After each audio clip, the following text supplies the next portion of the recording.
Hello sir, आता आपण आपल्या मेडिकल ERP सॉफ्टवेअर मध्ये परचेस बिल कसं ऍड करायचं ते बघूया. जे नवीन आपलं बिल येईल परचेसचं ते स्टेप बाय स्टेप ऍड कसं करायचं त्याची प्रोसेस बघूया. एकदम सिंपल आहे. तुम्ही त्या ट्रान्झॅक्शन मध्ये या, इथे परचेस मध्ये या. ओके, परचेस मध्ये आला इथे तुम्ही डेट टाकून मागची बिलं बघू शकता. बॅक डेटेड बिलं बघायची असेल तर. ओके, नवीन बिल ऍड करण्यासाठी न्यू बटनला क्लिक करा तुम्ही. ओके, तर इथे तुम्ही पहिली बिल डेट टाकायची आहे. डेट विचारतो सॉफ्टवेअर. करंट डेट असेल तर करंट डेट, जी बिलावर डेट आहे ती इथे टाकायची. इथे कॅश किंवा क्रेडिट का असेल तर घ्यायचं. Okay, enter. एंटर मारला की इथे तुमचा सप्लायर सिलेक्ट करायचा आहे. नवीन सप्लायर असेल तर इथे प्लस बटनला क्लिक करून तुम्ही इथले इथे ऍड करू शकता. सगळे डिटेल्स ऍड करून सेव्ह म्हटलं की लिस्टला ऍड होईल. आता मी आहे त्यापैकी एक सप्लायर सिलेक्ट करतो. Okay, enter. त्यानंतर इथे तुम्हाला त्याचा इनवॉइस नंबर विचारेल. ओके, बिल नंबर का असेल तर तुम्ही टाकायचा इथे. Okay, enter. एंटर करत आलात की इथे तुमची प्रोडक्ट लिस्ट दाखवेल. इथे तुम्ही प्रोडक्ट सर्च करायचा आहे, जो प्रोडक्ट तुम्ही खरेदी केलात तो. ओके, का इथे तुम्हाला एंटर मारल्यावर लगेच बॅच नंबर विचारेल. ओके, जर अगोदर अवेलेबल बॅच इथे तुम्हाला दाखवेल, त्यापैकी असेल तर तोच बॅच घ्यायचा. किंवा नवीन बॅच ऍड करण्यासाठी ह्या बॅच विंडोवर F3 बटन प्रेस करायचं आहे तुम्हाला. कीबोर्ड वरून F3 इथे दिलंय बघा, F3 फॉर न्यू. इथे F3 बटन दाबलात की ते नवीन बॅचची विंडो येणार. इथे तुम्ही तुमचा बॅच नंबर टाकायचा आहे, जो काय असेल तो. Okay, manufacturing date, expiry date काय असेल ते तुम्ही इथे टाकायचे आहे. ओके, डेट तुम्हाला ज्या फॉर्मॅट मध्ये पाहिजे त्या फॉर्मॅट मध्ये तुम्ही टाकू शकता. ओके, कॉस्ट काय असेल त्याप्रमाणे तुम्ही इथे टाकू शकता. Price to stockage, price to retailers काय असेल त्याप्रमाणे तुम्ही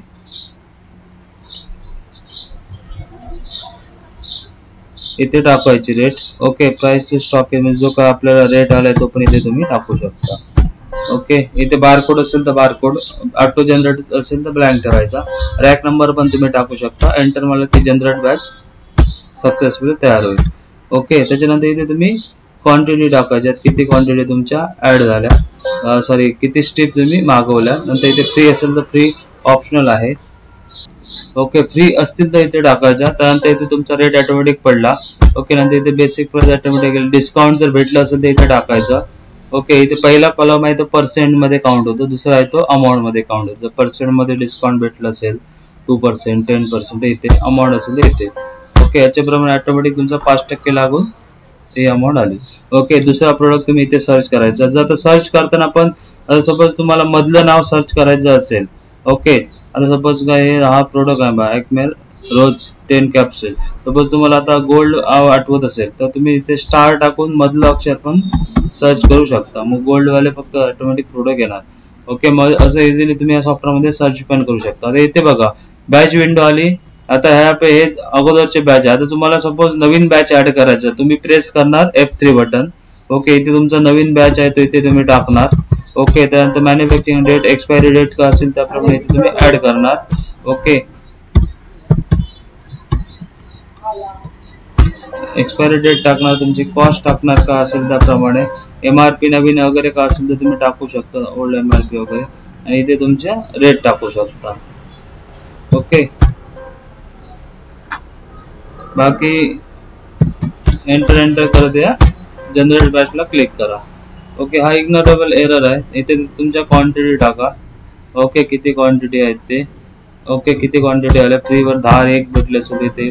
ओके, त्यानंतर इथे तुमचा रेट, तिथे प्राइस डिस्ट्रीब्युटर रेट टाकला पाहिजे होता की इथे तुमचा ऑटोमॅटिक रेट घेऊन जाईल. इथे पण तुम्ही टाकू शकता. ओके, असे एकाखाली एक तुम्ही जेवढे प्रोडक्ट आहेत ते तुम्ही सगळे ऍड करत यायचे सर. F3 मारला, नवीन प्रोडक्ट टाकला, बॅच टाकला, एक्सपायरी डेट असेल तर तुम्ही इथे टाकायचे, स्किप करायचे, स्किप पण करू शकता.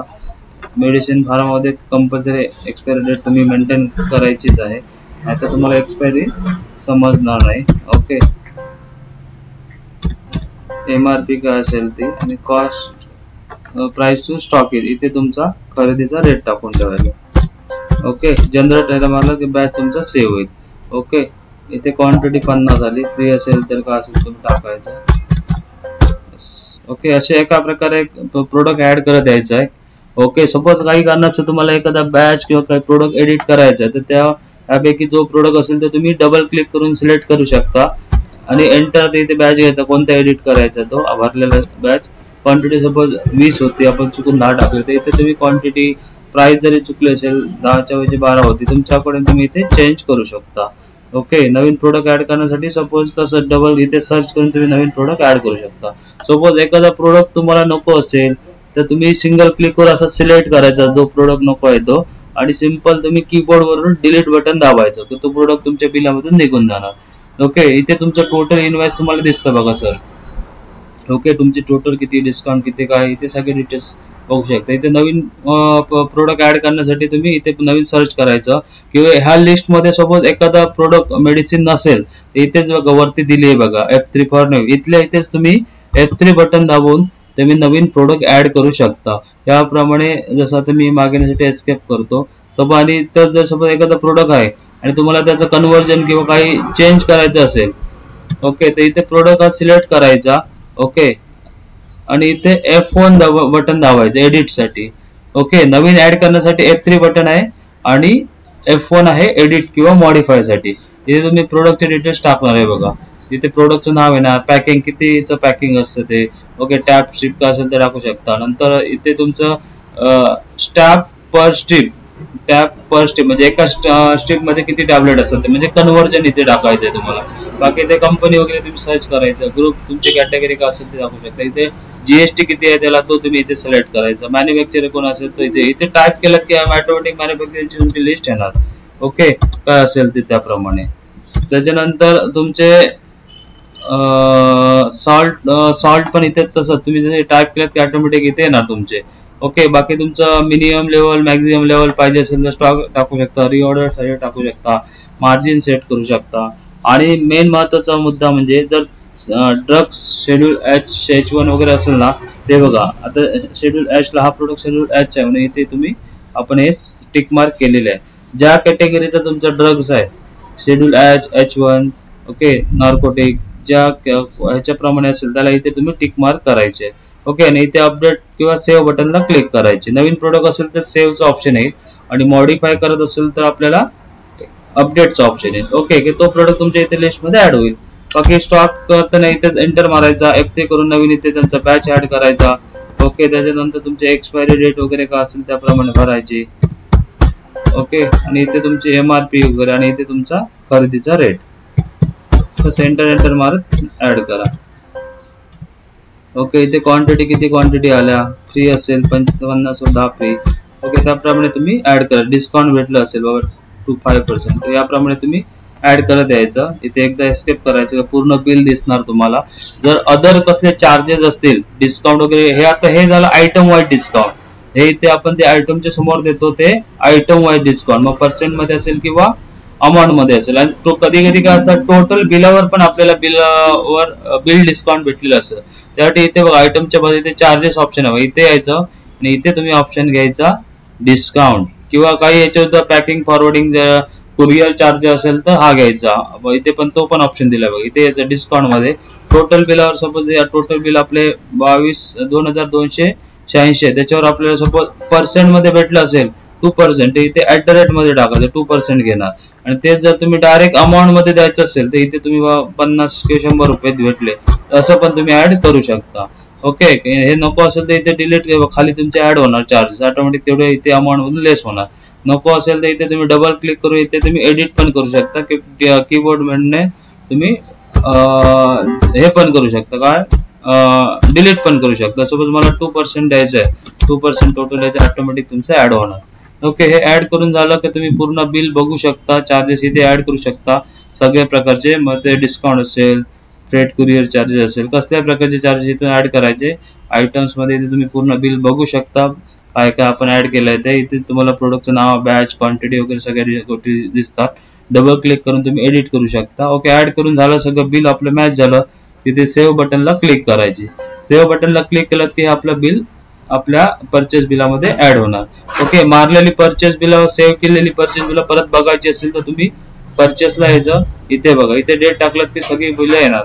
हे आता 15 तारीखचं आजचं बिल होतं, इथे तुमच्या बिल प्रमाणे इथे बिल आलेलं आहे. डबल क्लिक करून तुम्ही ते मॉडिफाय किंवा एडिट करू शकता बिल. त्याच्यात पुन्हा काय नवीन प्रोडक्ट ऍड करायचा आहे किंवा काय चेंजेस करायचे असेल, चेंजेस करून तुम्ही अपडेट बटनला क्लिक करायची तर तुमचं प्रोडक्ट अपडेट होईल.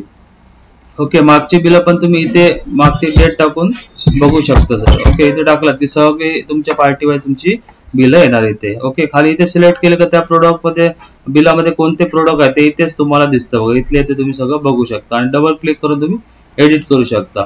एखादा बिल नको असेल तर इथून सिलेक्ट करून डिलीट करू शकता. डिलीट करताना मात्र काळजीपूर्वक करा, कारण डिलीट झालेले बिल परत तुम्हाला रिकवर होणार नाही. ओके, कारण परत ते तुम्हाला ऍड करावं लागेल. ओके, या प्रकारे तुम्ही परचेस बिल ऍड करायचं आहे. ओके, त्याच्यानंतर तुम्हाला स्टॉक बघायचा असेल तर तुम्ही इथे स्टॉक रिपोर्ट लिहायचं, इथे ओके म्हणायचं. प्रोडक्ट वाईज सगळा तुमचा स्टॉक येतो इथे. जेवढे तुमचे मेडिसिन आहेत ते सगळे करंट डेट प्रमाणे ऑटोमॅटिक सगळा स्टॉक तुमचा शो करेल सॉफ्टवेअर तुम्हाला. ओके, इथे प्रोडक्ट सगळे आलेले आहेत बघा. तुम्हाला पर्टिक्युलर प्रोडक्ट सर्च करायचं असेल तर इथून पण तुम्ही सर्च करू. इथे सर्च बारला जायचं, प्रोडक्टचं पर्टिक्युलर काय असेल नाव टाकला, सर्च म्हटलं की त्या अल्फाबेट की त्या नावाचे सगळे प्रोडक्ट सर्च होईल. ओके, याप्रमाणे तुम्ही प्रोडक्ट सर्च करू शकता. रॅन्डमली सर्च करायचं असेल मधलं नाव तर तुम्ही इथे सर्च पहिलं स्टार्ट टाकायचं, त्याच्या पुढे त्या मेडिसिनचं किंवा प्रोडक्टचं नाव टाक करायचं, तर तुम्ही रॅन्डमली पण प्रोडक्ट सर्च करू शकता.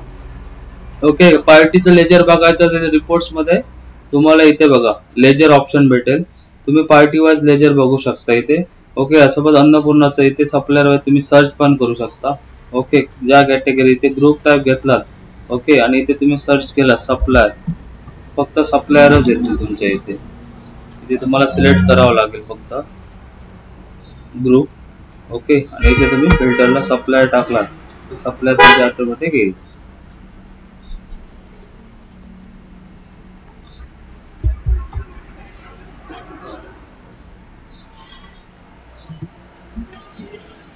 ओके, त्याच्यानंतर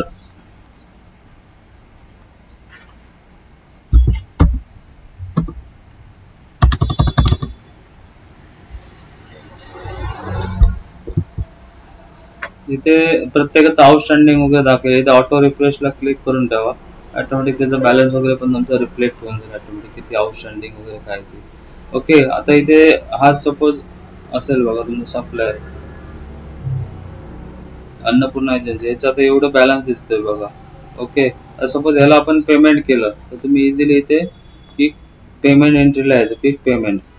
ओके, एंटर करायचं. इथे कॅश किंवा बँक, आता बँक ऍड करण्यासाठी पण सेम आहे. बँक ऍड करण्यासाठी तुमची कॅश बाय डिफॉल्ट असतं, बँक ऍड करण्यासाठी इथेच अकाउंट्स मध्ये अकाउंट लिस्ट मध्ये इथे तुमचे येणार लिस्ट. इथे नवीन ऍड करण्यासाठी न्यू ला क्लिक करा. ओके, इथे तुमची आता सपोज आमची बँक ऑफ बरोदा जी बँक असेल तुम्ही ऍड करणार. बाकी डिटेल्स काय तर तुमचा ओपनिंग बॅलन्स वगैरे दाखवायचं असेल तर तुम्ही इथे दाखवू शकता आणि सेव्ह बटनला क्लिक करा की बँकचा लेजर आपला आणि अकाउंट ग्रुप आपला हाच राहतो, बँक अकाउंट. ओके, जसं कस्टमरचा असेल लेजर तर तुम्ही कस्टमर बनवणार आणि सप्लायर असेल तर सप्लायर मध्ये घेणार. ओके, त्यानंतर आता सपोज पेमेंट एंट्री मारण्यासाठी क्विक पेमेंटला यायचं, एंटर. सपोज बँकेत थ्रू दिलं असेल बँक, कॅश दिलं असेल तर कॅश. ओके, एंटर मारायचं. की इथे तुमचा कोणत्या सप्लायरला पेमेंट केलं तो सप्लायर सिलेक्ट करायचा. ओके, का चेक नंबर डीडी नंबर का असेल तर तुम्ही इथे टाकू शकता, बँक वगैरे का असेल ते, किती रुपये दिला ते इथे तुम्ही टाकू शकता, इथे टाकायचे बस. काय डिस्काउंट वगैरे दिला असेल तर, आणि एंटर एंटर मारून इथे तुम्ही रिमार्क वगैरे तुमच्या रेफरन्स साठी टाकू शकता पाहिजे असेल तर. एंटर एंटर मारून सेव्ह करा. ओके, ही एंट्री आपली सेव्ह झालेली आहे. तुम्हाला प्रिंट करायची असेल तर इथून तुम्ही त्याची प्रिंट पण काढू शकता, प्रिंट पण बघू शकता. ओके, त्याच्यानंतर आता तुम्ही पुन्हा जर त्या पार्टीचा बॅलन्स चेक केला लेजर मध्ये. Okay, refresh balance. आता इथे तुम्ही बघितलात सप्लाय बघा फक्त 19,000 रुपये बॅलन्स राहिला. 50,000 ची एंट्री मारली, इथे डबल क्लिक करून त्याचं पूर्ण लेजर तुम्ही बघू शकता. ही सगळी परचेस बिल होतं त्या बँकेमधून, एवढे पैसे आज त्यांना पेमेंट केलेलं आहे, एवढं त्याचं क्लोजिंग राहिलं. इथून पण त्यांचा लेजर तुम्ही प्रिंट करू शकता, त्यांना डिटेल्स पाठवू शकता पूर्ण लेजर तुमच्या सप्लायर्सला. ओके, विथ आयटम डिटेल्स पाहिजे शो आयटम डिटेल्स वाईज पण तुम्ही याची प्रिंट काढू शकता. ओके, अशा प्रकारे तुम्ही परचेस बिल ऍड करा. ओके, आणि स्टेप बाय स्टेप सॉफ्टवेअर शिकून घ्या.